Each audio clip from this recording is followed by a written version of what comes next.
What's going on, everybody? It's Will Curran from Endless Events, and welcome back again to another exciting episode of Event Icons. Today's topic is something I know that is at the top of a lot of your minds, which is how can we recreate the awesome in-person entertainment experiences in a virtual way.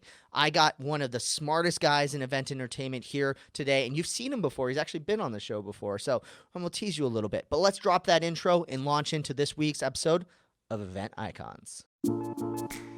It's Wednesday at 5 p.m. Eastern, so you know what that means. It's time for another episode of Event Icons. Presented by Endless Events. The show where you get to ask the icons of the events industry anything. Just go to www.event-icons.com to ask questions. Our iconic guests will answer them live during the entire show. Before we get started, the more people we have watching, the better the conversation. So please help share Event Icons on Twitter, Facebook, and LinkedIn. Just tell your friends to watch at www.event-icons.com. Now, without any further delay, this is Event Icons.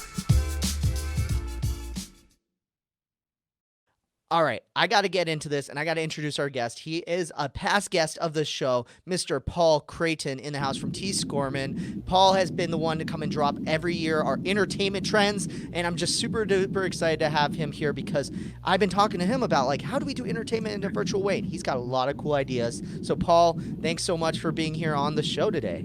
It is my pleasure, Will. Good to see you.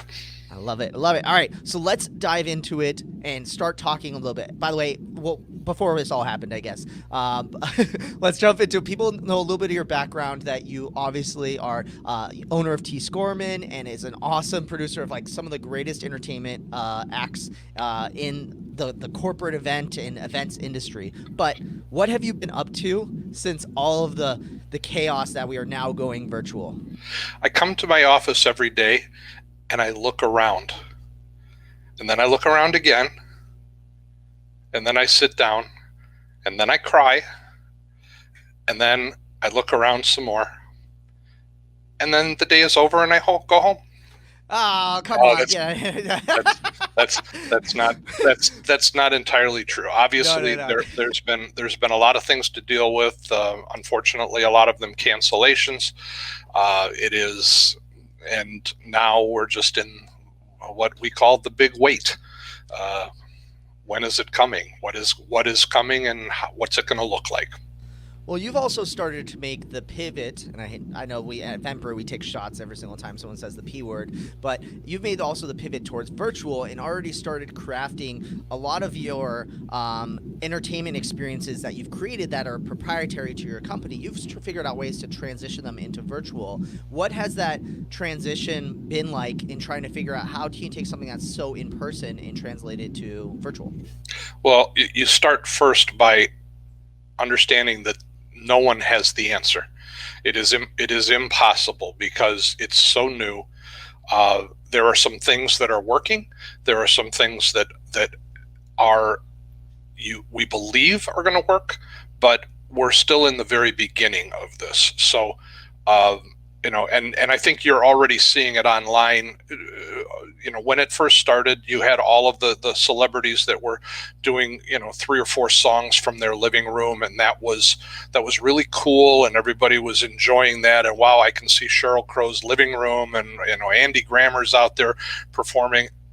But as time has gone on, that even loses its luster because it doesn't deliver the production value that you're used to seeing when you see a major star. I mean, when you see them on stage with 150 lights and a full band, and you feel that thump in your chest, that's not something you can replace virtually. So you really do have to get creative in how you look at entertainment.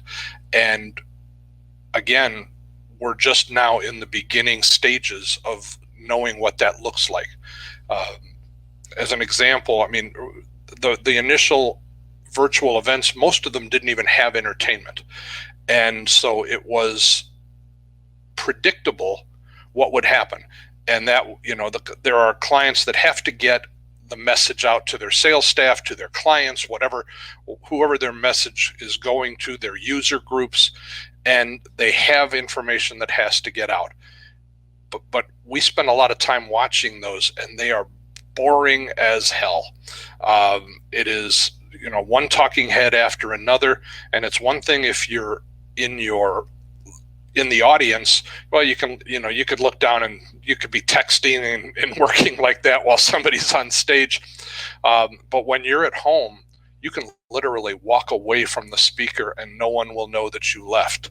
So I know that there are measurements that they can do now to gauge involvement and how engaged people are. But so the first round, I call it phase one. Phase one, mostly inexpensive virtual meetings. Get the message out, no frills, no bells and whistles. And it was necessarily and predictably boring, which to me points out what the value of entertainment is. This is the same thing that happened with live entertainment. People didn't start by having entertainment. They started because they needed to get messages out, and they realized that entertainers bring something to an event, whether it's live or virtual. So hopefully we're moving into that next phase now. And whether it's a DJ or a band in the waiting room just to get everybody a little pumped while they're waiting to get into the meeting, or an interstitial entertainment in between speakers, anything like that is an improvement. It's because an entertainer's job, besides, if you want to dig down deeper than just entertaining, it's to bring people's eyes back to the stage or back to the monitor, the laptop, whatever. A good entertainer will bring your eyeballs back where you want them to be. I love it. Awesome. I definitely dive into that a little bit more. Before we get into it, though, comments are starting to flood in. Want to shout out to Carmela, who's out in the LinkedIn audience, giving a laugh, I think, at your joke about crying on here. And I'm guessing it's Hafe. Also gives a nice big wave for everybody as well. And also, as well, an anonymous Facebook user has an avalanche of virtual entertainment events now. Thankfully, one event today was with even Mark Cuban, which I haven't even heard about yet. So thank you for sharing that with me. So let's dive into it a little bit more. You talk a little bit about these phases and how it's going to improve and how it's entertainer's job to kind of bring the attention back to the stage. In this case, it's bringing it back to the computer in a sense, or maybe the TV or whatever it may be. No, that's exactly right. I mean, if you want to break it down to its simplest component, the minute an event goes virtual, it's not a meeting, it's a TV show. And you need to think about it in terms of a TV show. It is people's attention spans are short. You need to be able to keep them interested. And so whether it's by bringing in that interstitial act, shortening the speeches, it's not an accident. Besides the fact that they're generating money, commercials are there for a reason. It gives everybody a pause, and you get back to the message after the commercials. So I mean, think about entertainment potentially as a commercial. It's just a way to get everybody reset and resettled in their chairs. I love that, because I think that far too many times too we consider like entertainment to kind of be this, I guess, sometimes larger piece, and almost it feels like it really needs to be. Like, you almost simplify it down to the core where, hey, like, everyone thinks about entertainment, they think, oh, let's bring in the big act, or like, let's have LED crazy like laser dancers and everything like that, which I know you've done definitely in the past. But sometimes it's also about just something super duper simple and easy to execute. How do you think that people can start figuring out ways to, and by the way, audience, this show is all about you guys asking questions. I have a lot of questions. I'm always happy to answer them. But in the comments right now, post your questions you have about entertainment for virtual events. Paul's going to answer them. But before we jump into that, how can people think more simply about their entertainment, and what sort of simple ways can people have to kind of draw that attention back and give those breaks? Well, first of all, it starts with your audience. who is it that you're performing for? Whether if it's a social event, whether it's a wedding or any kind of social gathering, you may be able to let the entertainment run a little longer. We've had people that have that are doing virtual cocktail parties. Well, in that situation, the entertainment's not their main feature. But if you get into a corporate setting where there are speakers and the message is the star, it might be 5 minutes that makes it worth that's where you get the people's attention back. I had a show just about an hour ago, and our job was to provide a magic act to do 3 5-minute routines. But during lunch, they had a duo for their lunch break. So they weren't asking the audience to stay, but if they did stay, they got a chance to see some great music. And coincidentally, the client, the CEO, was South African, and he knew of a duo back home. And so it was 30 minutes of South African folk music, which the people just went crazy for, because it was something new, it was something different. So it wasn't big, it wasn't a huge production, it was just a husband and wife sitting on their couch. He was playing violin, she was playing guitar, but you could tell from the comments that people were really taken by this entertainment. I think that brings up like a really good point, which is that and I know that we talked about this really early on, that things that were novel and were really, really simple for in-person experiences, right? Like you said, like a magician, right? Like if you put a magician on the general session stage and said here, watch this, magic act for, 5 minutes, people might be like, all right, I'm gonna tune in my phone, check my tweets, do these things like that. But now they're getting to do it virtually. They're like, oh my gosh, this is insane. This is crazy. This is the most amazing thing ever. Where do you think that people are maybe spending too much time thinking about making the virtual, how are people making this more complex? So how can, I guess, where's the complexity coming in, and how can they simplify it? That's a good question. The thing that you have to think about is that one size doesn't fit all. Let's go back to that South African duo. The fact that it worked for 30 minutes was a function of what they were asked to do. They were not asked to hold people's attention for the entire 30 minutes. It was a lunch break, and it could have been more backgroundy music, but if you happened to be into it, you could watch, and it was entertaining. But if that had been the middle of an IBM conference and you gave that act 30 minutes and they had to hold the audience, never happened. And that's not a knock on the act. It's just attention spans are shorter, and so the idea that kind of act would be able to hold an audience for 30 minutes is unrealistic. So how are people misthinking about it? The relationship between virtual and live is one of the things. Clients still believe more equals more, and in virtual, less equals more. The less time you ask for a person's attention, the more likely it is that you're going to get the kind of response that you want. I love that. I love it. Less is more when it comes to entertainment. I wish I'd invented that line. It's not mine. I mean, you can say that you trademarked it for virtual events. I mean, this is such a new age for everything to be happening. It's such a new ground for everybody. So I'll say less is more when it comes to entertainment for virtual events. Paul Creighton. That's going to be the quote graphic for the show. And by the way, keep the shout outs coming in. Ashley says truth, #truth. Also, Tracy Fuller joining us, our good friend Tracy Fuller joining us in the audience as well. And also, Alyssa, thank you so much for joining us as well. Let's dive into some more questions. So people are craving ideation right now, right? And I know that we could probably spend you made hours. up that word, right? That word. Oh, ideation? Yeah, no, you made up that's that. a totally No. real word. Totally a real word. That's going to be also the quote graphic. They would never show. accept that in Scrabble or Words for Friends. Hey, audience, Google it. Is ideation a word? Let me know in the comments down below.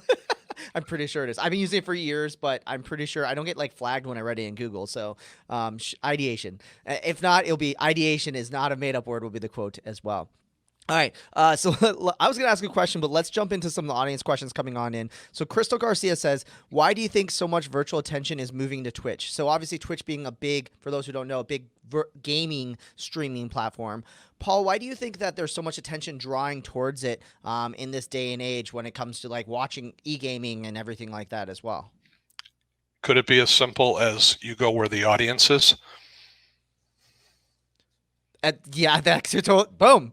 Question answered right there. I think that's true. Yeah, I mean, what I think so. Like, what do you mean by that exactly, and what your kind of thought process is? Well, if Twitch is the home, if is the home for gamers, obviously that's one of the most popular entertainment platforms then in the world. Moving entertainment to that platform just it gives you a built-in audience. Yeah, and I think that's smart too. Is like if you're planning on doing like a public facing event, Twitch is it is where the audience is. I think also as well for on the entertainment side. So I use Twitch. Most people don't know this. If you didn't know this, used to be a DJ. So occasionally I go and DJ. And for the first like couple weeks of quarantine, I was like, my friends are craving music and want to have dance parties, but like I was like, I'm gonna DJ from virtually. Well, if I stream it on Facebook or YouTube, I get flagged for the playing Correct. copyright music. But Yep. Twitch, I do not yet. But Yeah. I'm sure it will happen, and then I'm sure it'll Yeah. start to come in as well. By the way, the comments are flying in. Ideate is a real world word. Thank you, Julia. John Potts and Samantha Vogel, also event icon Samantha Vogel joining us as well. And let's see. Oh my gosh, people are blowing up in the chat. You guys just like blowed it up. Oh wait, here even better. Yeah, Julia actually put the definition of ideation as well. So Julia rocks. She she doesn't just give an opinion. She brings a little backup. All right, so let's go on to some more questions coming in. Audience, keep those questions coming in. It seems like I just need to like be called out on my like verbiage on the dictionary, and that's what gets people to comment like crazy. Let's jump into Katrina's question. She asks, "What elements should you include to make a virtual event as engaging as an in-person event?" So, how do you think entertainment can play a form in engagement? Well, I would think about this, Katrina. First of all, you use the right word in your question. The word is engage.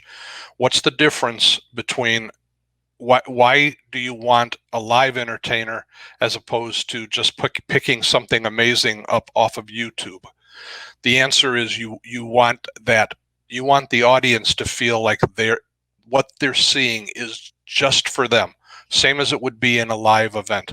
So you need to be able to make it feel live, and you need to make it feel like it is specifically for the audience. And so those are probably the two biggest keys that I would do in terms of elements that you need. So let's talk about that a little bit more. Is the idea that like sometimes it's also about picking an act that no one's ever heard of, right? And we're going to definitely talk about the big name acts and kind of where they've pivoted when it comes to virtual, because that's one of my top questions that I'm going to ask you. But when it comes to these like unknown acts, for a long time, I mean, Paul, like your acts that you have that are part of T Scorman, that are exclusive to T Scorman, I had never heard of them before we had met. But then when you showed them to me, I was like, wow, that's really, really cool. So how do you think that you frame that for the audience when they've never heard of it before?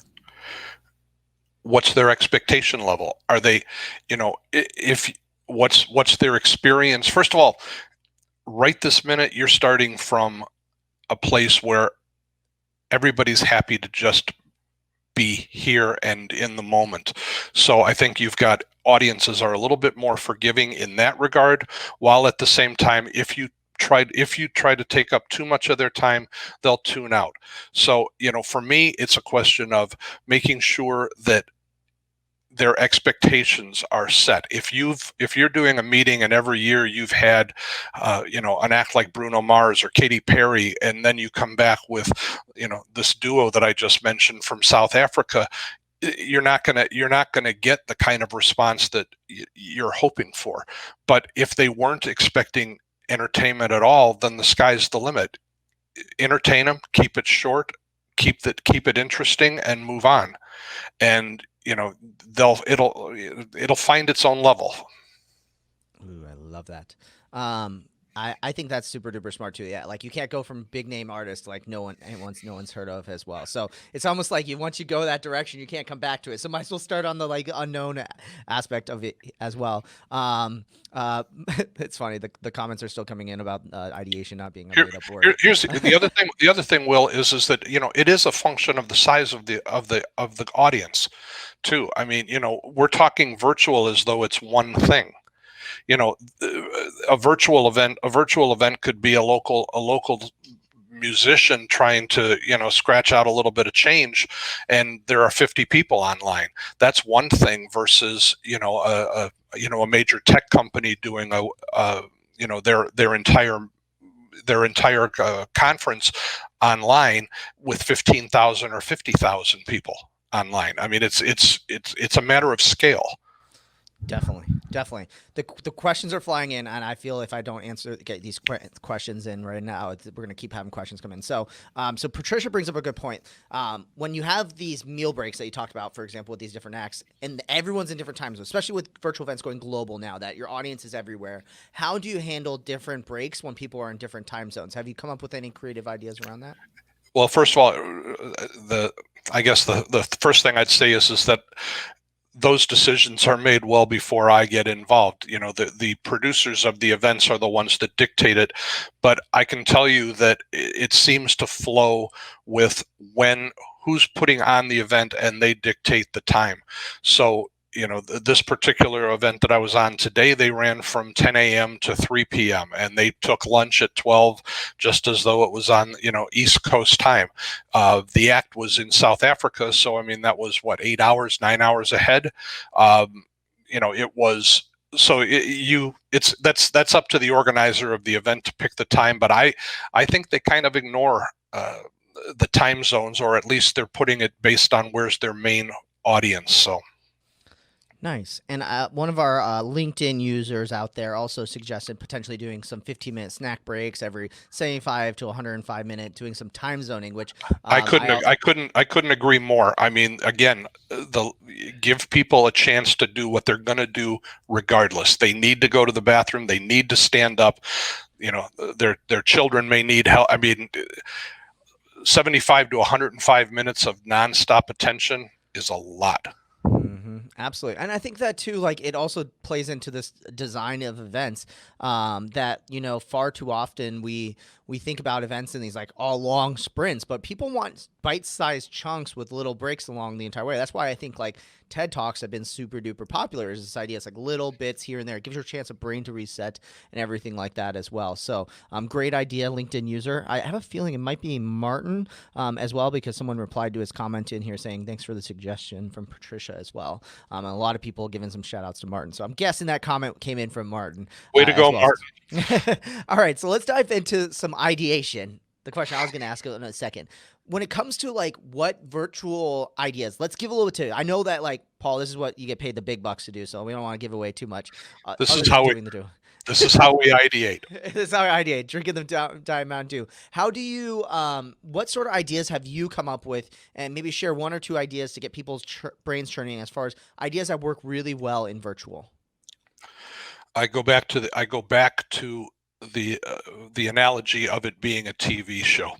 If you were tasked with creating a TV show and getting it on the air, what would you do? Are you going to just recreate Friends?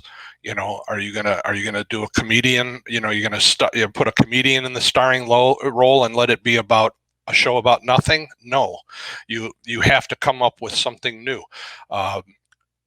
We have a performer that we work with all the time, and he has a full-on beard. It's like a Chester B. Arthur kind of beard, and he's a hipster, and people go crazy for his performance. And this idea I've gotten the most reaction from. We haven't done it yet, but they asked, okay, well, what could you do with him for virtual entertainment? And I suggested that he think about creating a show that was about the band that lived in his beard. What? I just want to let that sit there for a second. I want you to fixate on that for a little bit. All right, so that sounds like an absolutely like crazy. Well, you have to explain it now what that means, and Well, like, I don't know. I have no idea what it means. I just know that if you had a choice between watching a single guitar player sit on his couch and sing a song, or if you had a chance to watch a show about a band that lived inside a guy's beard, which one has the better chance of succeeding? beard. Yeah, that's what I think. I love that. Well, I think you also bring up this idea that like think about the entertainment in terms of TV. Because Yeah, like essentially we're producing TV now, right? Like this idea correct. that we have a captive audience that you don't control, that like you got to keep engaged because they could switch the channel at any moment. If in fact TV is probably harder than us because some of these people may have forked over, 500, $600, whatever it is to attend this virtual event. You know, what over the I mean, Paul, because you're just a legend in the entertainment space. What things do you think that are innovative when it comes to this kind of TV style entertainment that's come up over the last couple of years that people can kind of latch onto? Well, take a look. I mean, think about um, if anybody that's been involved with entertainment for a while. If you have a Cirque act, a Cirque du Soleil type of act, their average routine runs 5 to 7 minutes, and most of them, the good performers are awe inspiring. It's just you could watch it easily. What happens when they go on America's Got Talent? You get 90 seconds. They so did they do anything else? No, it's not to start. They just condensed it to 90 seconds because that they want the best 90 seconds, even though I think people would watch 5 to 7 minutes of that kind of act. So, the timing makes a huge difference.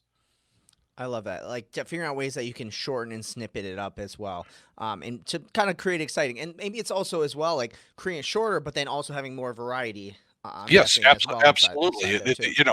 It gives you the ability to do more. I mean, I'm not a fan of shortened attention span. I don't like that, but it's the world we live in, and so we have to be able to figure out how to take advantage of that and use it to our advantage. I love that. I love that. All right. Well, we got another question coming in from the audience. D10 Events asks, in the contracting process for entertainment, is it the same for in-person for virtual events as it is for the in-person events as well? And I know that like we've been talking about so much. Contracts are now evolving so much, but what exactly do you think are some points that people should be aware of when it comes to virtual events versus in-person events? It's a very good question, uh, for several reasons. First of all, your contracts are meant to protect both the artist, the client, depending on whose contract it is. And so, from my standpoint, it's because we're representing the artists, we have to make sure that we are covered in a way that the artist knows exactly what they are responsible for and what the client is responsible for. So, in a live event, you talk about things like who's bringing the sound system, who's doing the lighting, is there a green room? The big points in virtual, who's responsible for the bandwidth and for the ability to get the signal out. In other words, as an entertainer, to me, you're responsible for your microphone, you're responsible for your lighting, and you're responsible to get the signal to where the client needs it in the highest possible quality that you can. So wireless can be a problem. I know a lot of people say they love Zoom. Zoom has a lot of wonderful qualities, but when you get if you're working in a if you're in New York City and you've got a lot of people grabbing the same bandwidth, the quality of your video may not be as strong as if you were on a landline. So, and when it comes to contracting, to me, I want to spell out those things that are the responsibility of the artist clearly. And again, to me, it's the lighting, it's the sound, and it's getting the information to the client. From the client side, we just ran into an interesting thing. just yesterday on a show, they wanted this magic act to do 3 5-minute routines, one at 10:30, one at 12, and one at 2. So everything was done. The date was contracted, signed, everybody was happy. And yesterday, the client changed the times. Now, if this was a live event, this would be a no-brainer because the act would be sitting there in the green room and they would have been there at 10 o'clock in the morning and they'd be there till 2:30. So what's it matter what time the shows actually are? But in the virtual world, it's not unusual that a high volume act might have multiple shows on the same day. So now you need to think about the client just assumed that they could change the times, and it caused a panic with the act because they had their first show was at 10:30. They had another show at 11:30. It was a 5-minute show. And so those kinds of things are going to be what comes into the contracting. Now you have to look at that and figure out what time frames you're signing up for, and you have to properly prepare the client for what the expectations are. I think that's so smart because like I've even been noticing that too, and like me being contracted as a speaker, that people are like, hey, yeah, come speak on this date. I'm like, cool, this is all good to go. And we're like, cool, you need to tell me what time I'm speaking at. And they just like, I get a calendar invite out of nowhere. And I'm like, guys, like I'm already speaking at another event on that same time. And like this age of like us ability to do multiple things at once is so there now that there could be literally, I've had it twice now where I'm speaking at one event, I'm literally walking in to speak at another event right afterwards as well. And I think that same thing goes for the magician as well. By the way, shout outs. Oh, go ahead. Well, I was going to say, what do you find in the way of virtual events in terms of their punctuality? Better than live events or just as bad? No, worse. I mean, it's way worse because it just seems that like people, there's that delay of people getting online. I don't know like what it is quite that too, but like, before if I was to speak at 10:30, like everyone, all people would be in the room ready to go for me to speak at 10:30. Whereas now, like I had it like even yesterday we had an event I was speaking at, and the people were having trouble getting in the room. So like, they're like, hey, go ahead and start. And I was like, this doesn't seem like the right number of people that should be here if this is one of the most popular sessions, and I know how many total people are at the event, so this doesn't seem right. Well, they're like, we need to go. We need to have you start on time. I'm like, okay, I'll start on time. Well, it's like 5 minutes or 10 minutes into my presentation, boom, there's a flood of people just came on in. And it turns out there was a technical issue, and because of that, people missed like a good 1/3 of the content because we also talked about shortening it too. So instead of it being like, oh, I just missed 10 minutes of an hour talk, I missed 10 minutes of a 30-minute talk. You lose like a ton of information. So yeah, I definitely would agree on that. What other sort of things do you think that people need to be thinking about when it comes to contracting for virtual event entertainment? Well, for contracting and when it comes to pricing, you need to think about that almost any virtual event, the client is going to want you to be available many times the day before or even 2 days before to do a technical, what we would have called a sound check in the live event business. But they're going to want to see the quality of your video, to see the quality of your audio. So you need to factor that into your timing, as well as many times now they're going to want a pre-event meeting to discuss content. So at least in the corporate world, these are the things that are coming up on a regular basis. So while it might not be the same time commitment as you're used to on the day of show, cumulatively it could be as much or more work going into a virtual event, and that will end up needing to be in the contract. I think you bring up a good point, this idea like the rehearsal time and the sound check time and everything like that too, because I think before, like if you wanted to have someone sound check like a week before the event in the venue, you wouldn't do that, right? Because you're not renting out the venue before. But now like you can rent the venue and go in the venue anytime you want, almost in some ways. So I think that brings up a really good point to make sure A, that you're doing it first of all, but B, that's also in the contract saying if we're going to have you do this, here's when it's going to be, it's scheduled out ahead of time. Because back to your other point, what if someone tries to schedule a rehearsal time over the time that they're performing at another event as well? And that's totally possible with virtual as well. So Awesome stuff, Paul. Any other like tidbits and gems when it comes to contracting? I'm like really digging deep in your brain. I'm not sure yet. I'll let you know the first time somebody gets sued for something. And There you go. Then everyone will know for sure. I was going to comment one on thing, this one earlier. thing about contracting is you don't have to worry about force majeure. That's true. That's very true. Unless like the whole ISP goes down or something like that. I don't know, or something like that. So that's where we have our friend Josh Grimes, who was on the episode about force majeure and cancellation. So if you missed that episode, go make sure and go listen to that. I think that was like 5 or 6 episodes ago that we had Josh on. Shout outs also to Crystal, who is responding that definitely the Beard Show, I think, is what she would totally want to watch as well. Also, Julia, thank you so much for asking, will this be posted later? Yes, you can always catch episodes of Event Icons at event-icons.com. That's where you can go to subscribe, not miss an episode, and catch the recording of this as well, along with the transcription and all the links that we talk about later. Anyways, let's dive into. Was that in your contract, by the way? Speaking of contracts. Oh, which one? That it's posted, and because that is something that will come up as we as entertainment does, as we get further into virtual events. Is how long does the entertainer allow the performance to be posted live? Or not live. I mean, posted online, like on YouTube or whatever it is. Exactly, Yeah. Because, that's something I haven't faced it yet. It will come. If I pick on Sheryl Crow because she was one of the first ones to come out and do something.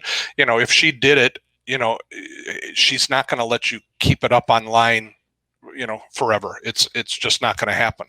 Yeah, and she's probably going to want to review it beforehand, too, to make sure it's a good representation of her brand and her act and everything like that as well. I think you bring up this good point of, like, what does the asynchronous world of live virtual event entertainment look like, too? Because, like, at the same time, too, some of these acts might be like, well, okay, like, why would I want it to be recorded? Because technically I could just post a YouTube video of the act happening, which might be not the same as it being live or whatever it may be.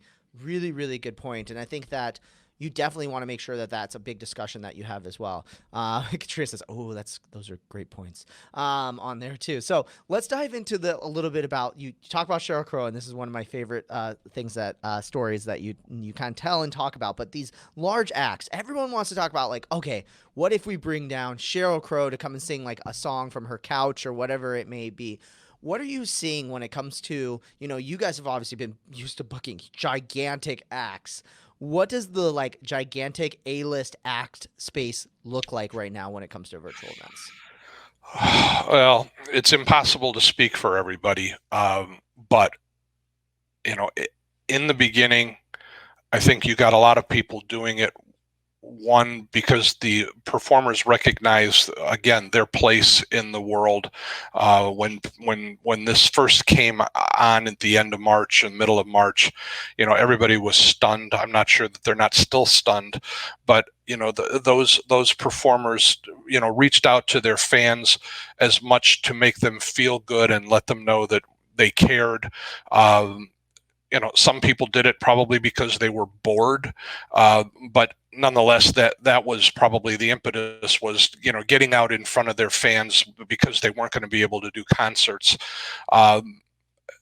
Those acts are exploring virtual performances, and I mean, you've seen some of the shows, the One World show, several weeks ago that had all the A-listers on it. It's great to see them in that kind of environment, but I think those moments are largely passing, and because it's not how you are used to seeing and how you want to see, how you want to see those performers. You need that energy. You need the excitement of the whole band on stage and the lights and the thumping bass, and you can't deliver that online. It's just not possible. But there are a lot of entertainers are looking at outlets. If you want to talk about how do you separate them or how do you look at them, most people don't understand that a lot of those entertainers don't need to work.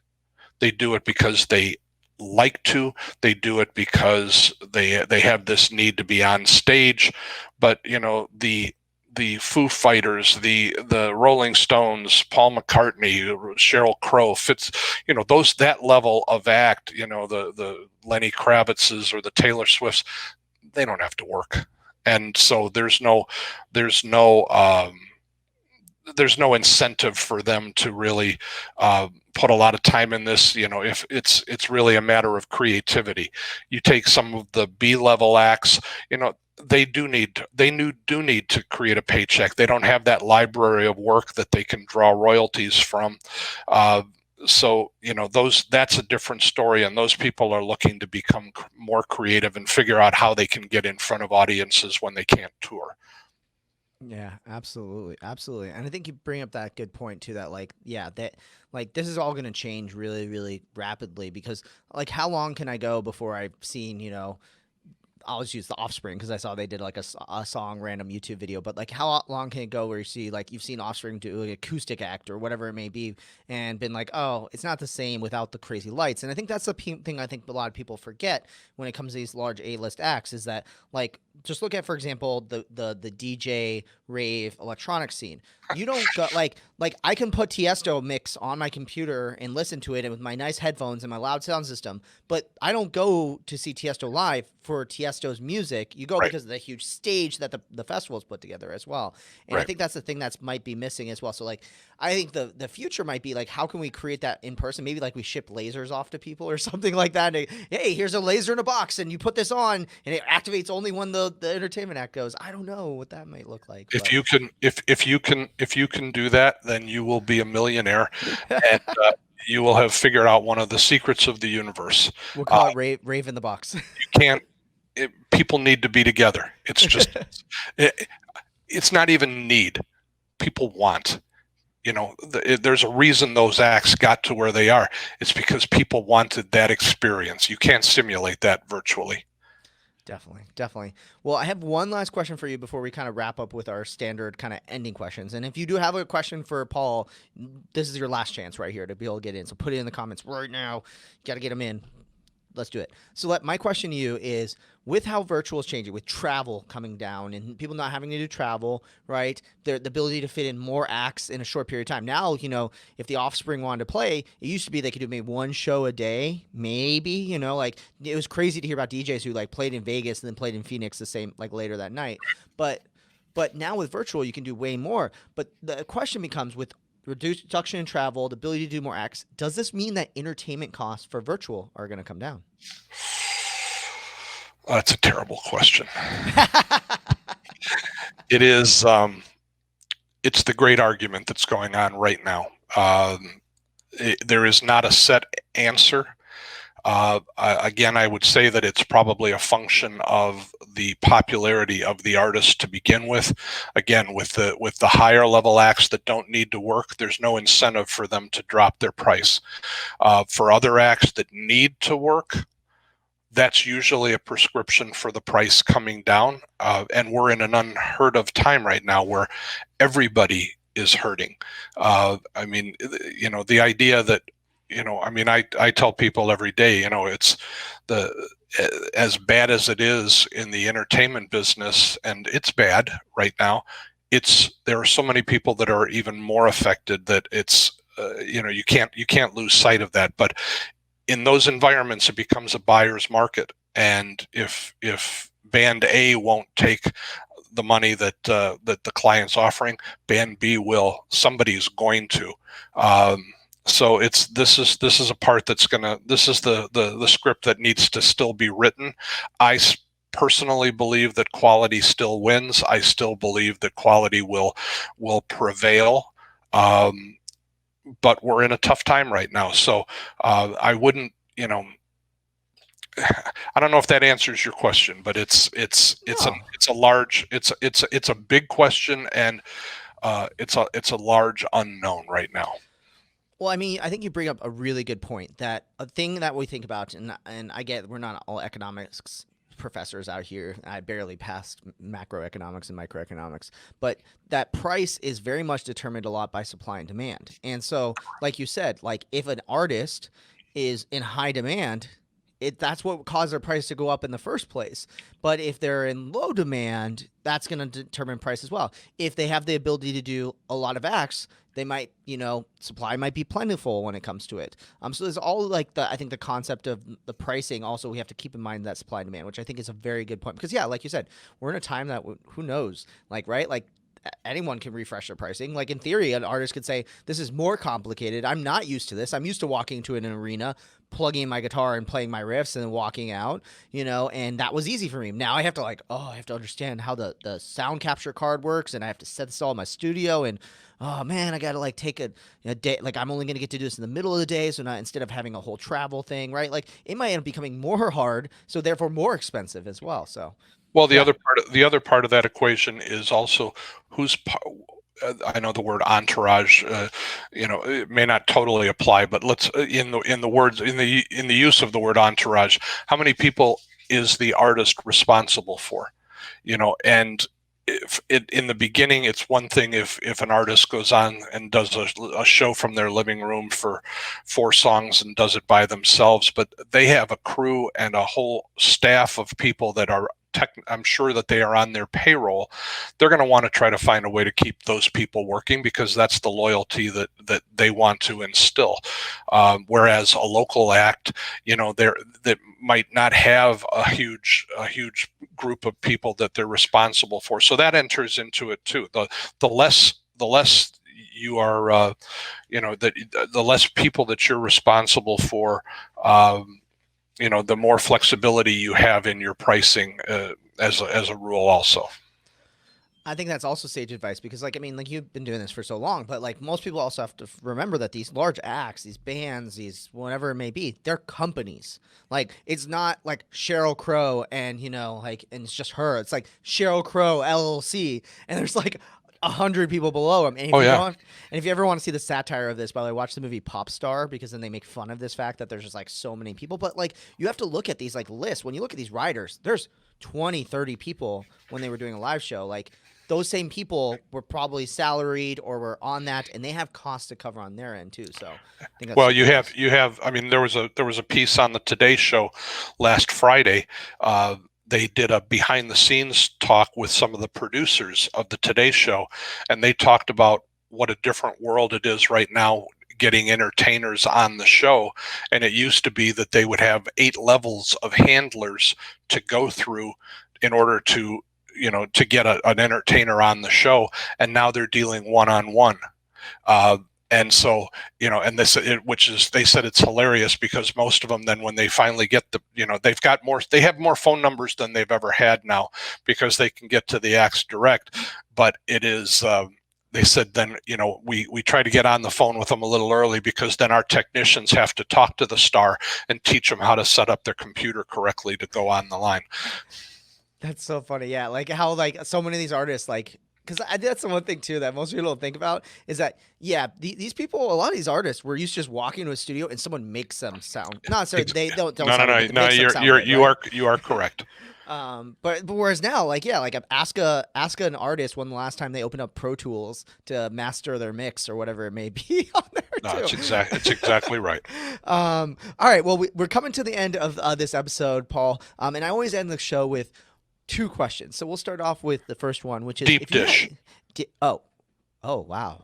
That's okay. If you know what the answer is, I thought that was the question. If you if anyone that watches this so regularly knows what question's coming, you can definitely think about how funny that is. You're probably laughing with me. But if you had to give planners one tip when it comes to entertainment in virtual events, what would be your one tip for them other than deep dish? Work with an entertainment professional. That's what they're here for. Boom, mic drop. Well, okay, so to expand upon that more too, I think that people right now keep asking me a lot of these questions too, of what do I do if don't I do that. Book? Don't ask Will entertainment questions. Yeah, don't. That's just a bad idea. Well, it's better than when they ask just other planners or whatever it may be. It's people, I think, tend to forget that there were so many people out there that understood these little microcosms of events, and it feels like everyone's lost the wayside. It's like, I'm gonna do this all by myself and I'm gonna figure it all out. And rather than going Paul, you used to do my in-person entertainment. What can we do for virtual? And then you're like, well, I've been thinking about this for the last 6 weeks of quarantine. Here's all my answers, and I know exactly how you're going to pull it all off, right? I think Exactly people right. forget about the partners. No, and what I find that more often than not that clients lose sight of is they're the ones in charge of the budget. The objection to going to a professional would be almost always it's either budget or control, one or the other, and you don't lose either. I'll make the argument that I can save you money, I can save you time, because my job is to make you look good. We try to take the risk out of it, which is impossible with live entertainment, but if I do my job right, I lowered the risk considerably. Absolutely. Well, Paul, when it comes to like resources and things like that, like where are you going to get your? I know I ask these questions. I think when we did your in-person interview too, but like where do you go to get your ideas? What resources are your favorite things? Like what are your favorite things right now when it comes to resources, books, blogs, apps, gadgets, all that sort of stuff as well? What's your favorite stuff right now? Well, that's a hard one. I mean, if you're talking strictly virtual. I'm not sure I have an answer for that yet because it's still too new. If it's how do I get entertainment ideas, I keep a fairly wide net of friends and confidants and coworkers and people. There are associations that we belong to, whether it's ILEA or MPI or Creative Event Team or any of these organizations where part of the value of those memberships is to share ideas and best practices, and those to me are invaluable. TV is a great place to look because it's you whether it's America's Got Talent. I mean, those shows are a little long in the tooth now, but it's still where a lot of the buyers are looking. So I can't tell you how many people come and say, hey, we want that act we saw last Sunday night. So TV is the great place. In my particular specialty is corporate entertainment, so cutting edge is not the goal, because corporate entertainment is almost never cutting edge. We're a year or two behind. So, there are people out there that would, I struggled with, if you said TikTok or Snapchat, I mean, these are, I don't know, Will. That's why you keep people like me in your life. That is exactly why we keep people like you in my life. I got you. Paul, this has been so incredible, I think, when it comes to it. And I think that I kind of knew the answer that you were going to say, because I think you said it the first time you were on the show, was that like you're always looking at like what everyone else is looking at too. Like you're always constantly like you're on the trends and kind of just keeping an eye on like, the TV shows and what's popular on media right now. Just remember, the band in the beard. I'm just telling you, it's going to be a thing. Let's get everyone's beard icons in the chat real quick, so that way we can say, so then we can know you're all alive out there as well. Well, Paul, this has been so incredible. I think people are in such an uncertain time to know like what to do in this conversion from in-person to virtual, and I feel like you've shed some light into it for what is possible and what people need to be thinking about.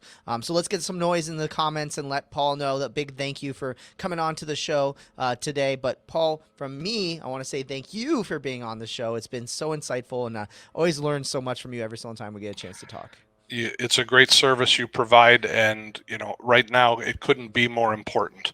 There's that people can get together and talk is always important, but now more than ever. So Absolutely. Well, thank you, Paul, and thank you to the audience, every single one of you who are watching as well. So I want to give some shout outs really quickly to Diane, Prakash, Katrina as well, Cassandra, Julia, Crystal, Patricia, D10 Events, who else we got here? Wendy, John, Tracy, of course, Ashley, Hafe, like all you guys. Thank you guys so much for joining us today for this week's event icons, or today's icons, or this right now, because we actually have 2 being recorded today, so it's happening all the time. So thank you everyone for joining us for this week's episode of Event Icons. I've been Will Curran. You guys know what to do. Like and subscribe. Check us out, event-icons.com, to not miss another one of these episodes, because we got so much good stuff coming your way as well. And thank you again, Paul, and we'll see you guys all next time on Event Icons. Thank you for joining us for another amazing episode of Event Icons. To catch all the bonus content, resources mentioned, and an invite to our Facebook and LinkedIn groups, Head to www.event-icons.com. Also, let us know what you thought about this week's episode. Share your biggest takeaway. Just tag your post with Event Icons. We'd love to hear from you. Thank you again for joining us. We'll see you next Wednesday at 5 p.m. Eastern, right here on Event Icons.